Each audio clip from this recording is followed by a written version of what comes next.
Na proxección de Santa Liberdade, no principal, Luís González Tosar veume dicir: tes que facer un film sobre Lister. Intentámolo de algún xeito, pero naquele momento non seguiu adiante o proxecto, pero aos 2 meses se presentou o filme en París e entón alguén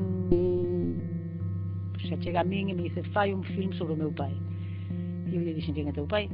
Porque naquele momento non recoñecín a Quique Lister e me dice: Enrique Lister.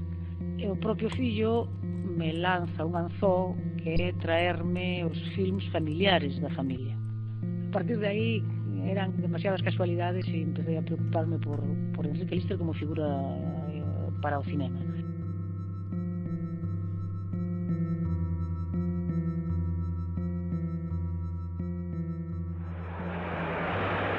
Queridos compañeros, tengo hoy el honor, en nombre del pueblo de Cuba,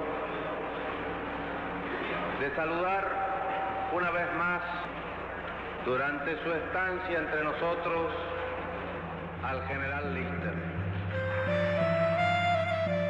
Partín da maneira máis convencional, buscando nas hemerotecas, nas filmotecas, lendo libros de historia, lendo crónicas que saíron de todas as batallas, o gallo dos 70 anos da Guerra Civil. A partir de aí o que vou descubrindo son esas persoas que teñen todo que dicer, non? Por exemplo, aquelas que estaban vencelladas aos dibuixantes que fixeron cómics sobre Lister. Súa viúva me puxo nas mans os orixinais e me cedeu todo. Se que atopas vencellos con Lister e cada vez que atopas un vencello che poñen todo nas mans. Por tanto, hai un grande afecto. En el 37, antes de comenzar las operaciones sobre el Chite y allí en el Bajo Aragón, ya estaba en el grupo de aficionados de teatro para hacer la zapatería prodigiosa de Lorca. Cando comezo a investigar vexo un personaxe poliédrico con miles de caras e de posibilidades, un personaxe que está moi marcado por o que foi o século XX, porque é un personaxe exclusivamente do século XX.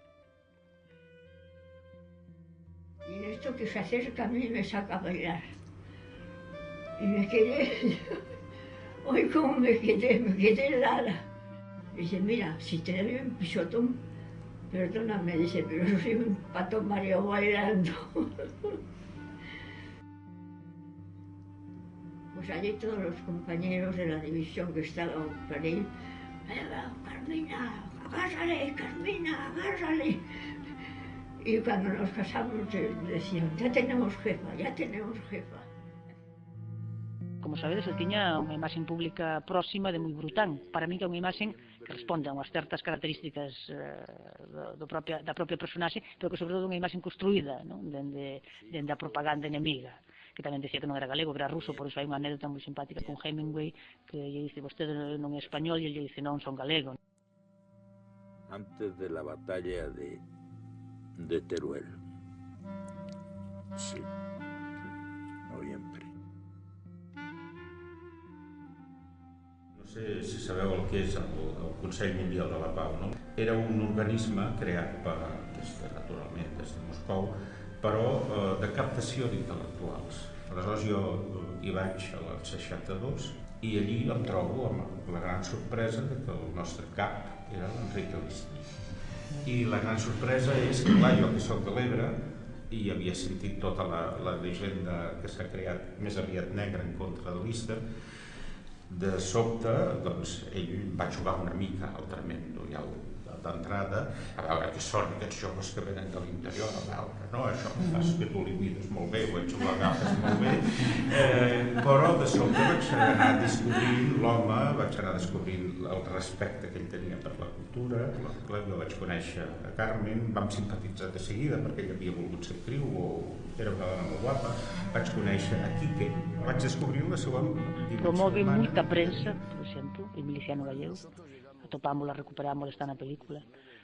Edita Pasaremos, edita Acero, ele é un home moi mediático, ten o seu fotógrafo, que é un dos irmáns Mayo, ten a súa unidade cinematográfica, está moi preocupado sempre pola súa propia imaxe, ten un escultor, o escultor Compostela falle bustos, ten o Batallón do Talento, que son poetas que van con ele e que lle fan loas a batalla, ten unha grandísima confianza na xente que loita con el, que se mantén durante toda a vida, porque, por exemplo, o seu batallón, que despois pasa a ser a 11 División, ten orquestra, que é a Municipal de Madrid, que se vai con el, pero se vai con el toda a guerra, se vai con el ato campo de concentración e salen dali nun barco para México e despois viven facendo bolos como orquestra en México e morren en México.